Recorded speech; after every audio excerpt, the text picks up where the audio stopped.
Ketika kita baik di sekolah, belum tentu setelah kita lulus itu kehidupan kita akan baik-baik aja. Hai guys, kembali lagi di channel Titik Mulai.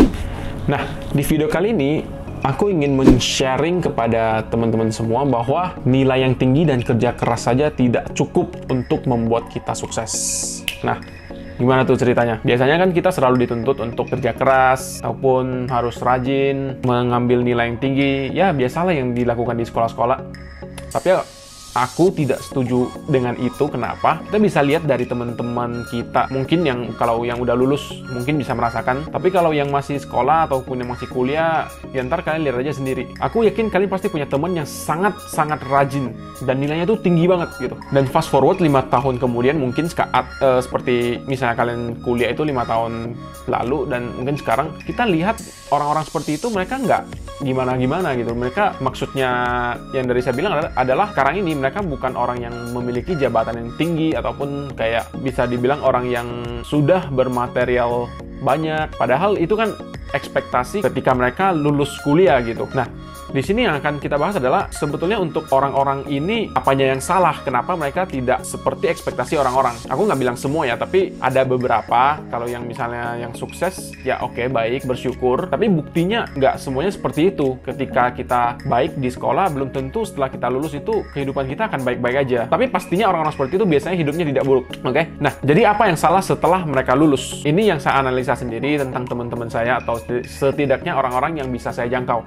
Yang pertama adalah, biasanya orang-orang seperti itu mereka tidak membuka zona pertemanan yang luas. Bisa dibilang mereka itu bergaul sama orang-orang yang dari SMA, kuliah, sampai sekarang itu sama. Mereka tidak memperluas zona pertemanan mereka. Dan itu bisa menyebabkan perspektif mereka itu gitu-gitu aja. Aku ngerti kenapa orang tidak mau memperluas zona pertemanan. Karena banyak yang bilang punya temen sedikit tapi yang berkualitas itu lebih baik daripada punya banyak temen tapi nggak ada yang real. Itu setuju banget, itu pasti. Nah, tapi kenapa kita tetap harus memperluas zona pertemanan kita? Karena let's say kita nggak pengen lah bertemanan sama orang ini sampai banget gitu. Tapi it's okay, karena ketika kita berkomunikasi dengan dia, pasti ada perspektif yang berbeda. Nah, dari sana kita bisa mengolah gitu apa yang penting dan apa yang enggak, dan bisa kita pelajari tentang orang ini. Setidaknya kita sudah pernah ketemu orang seperti ini dan bagaimana deal with this kind of people. Dan dengan tidaknya kamu bergaul dengan orang lain, kamu kehilangan kesempatan untuk menambah perspektif dan pastinya wawasan yang baru. Yang kedua, tidak mengambil resiko. Yang dimaksud dengan tidak mengambil resiko di sini bukan berarti mereka itu pengecut. Justru orang-orang seperti itu biasa mereka tidak perlu mengambil resiko. Kenapa? Karena bisa dibilang mereka mungkin pintar. Jadi rekruter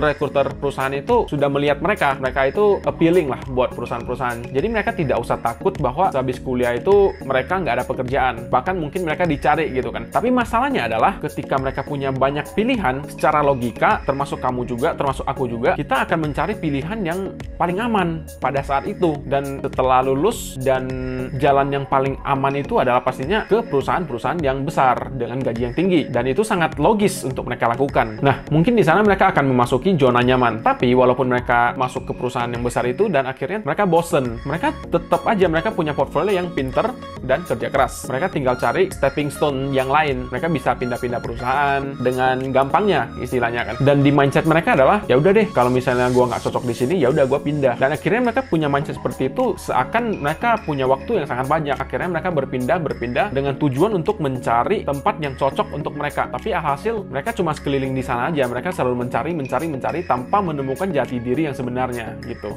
Dan yang ketiga, merasa dirinya perlu reward yang besar karena kredensialnya. Kalian punya temen yang pemikirannya seperti ini nggak? Seharusnya kan gue yang juara karena gue pinter. Padahal yang juara satu bukan dia, misalnya ya pas sekolah. Nah, mindset mereka, karena gue pinter, gue harus juara. Padahal kan bukan seperti itu. Justru sebaliknya. Karena gue juara, makanya gue pinter. Kalian setuju nggak kalau gue bilang kayak gitu? Nah, ketika mereka sudah berekspektasi bahwa mereka itu juara dan mereka tidak mendapati juara itu, mereka mulai menyalahkan keadaan. Dan itu membuktikan bahwa ego mereka sangat tinggi. Kalau menurut kalian gimana nih? Kalau menurut gue, justru yang juara itu yang pinter, bukan yang pinter yang seharusnya juara. Nah, jadi ya seperti biasa, kita punya banyak temen ataupun banyak orang lah yang pernah saya lihat yang punya pemikiran seperti itu. Alhasil ya mereka nggak maju-maju di situ-situ aja karena mereka udah terlalu arogan dan tidak mengakuinya. Jadi tolong jangan seperti itu ya. Nah, jadi apakah kalian termasuk orang-orang yang ada di dalam video ini, orang-orang yang pinter dan kerja keras, tapi memiliki atribut yang sudah saya jelasin tadi, 3 atribut seperti tadi. Kalau iya, coba renungkan apakah ini adalah jalan terbaik buat kamu, dan kalau bukan, selamat, mungkin kamu akan lebih oke di masa depannya. Gue nggak tahu, tapi mungkin. Nah, jadi sebuah pesan untuk teman-teman yang lagi SMA ataupun kuliah, ingat, kerja keras dan kepintaran itu pasti akan menjadi plus point untuk masa depan, dan itu pasti akan sangat-sangat membantu. Tapi jangan kira itu saja cukup. Tahu gue, orang-orang yang sangat sukses itu biasanya mereka punya pemikiran yang sangat kritis. Jadi mereka tidak hanya menggunakan kepintaran dan kerja keras. Selain dari kepintaran dan kerja keras, mereka juga berpikir sangat-sangat kritis. Mungkin itu saja untuk video kali ini. Semoga video ini membantu, dan kalau misalnya kalian ada topik yang ingin dibahas, tolong komen di bawah ya. So, jangan lupa like, komen, dan subscribe, dan jadikan ini titik mulai kamu.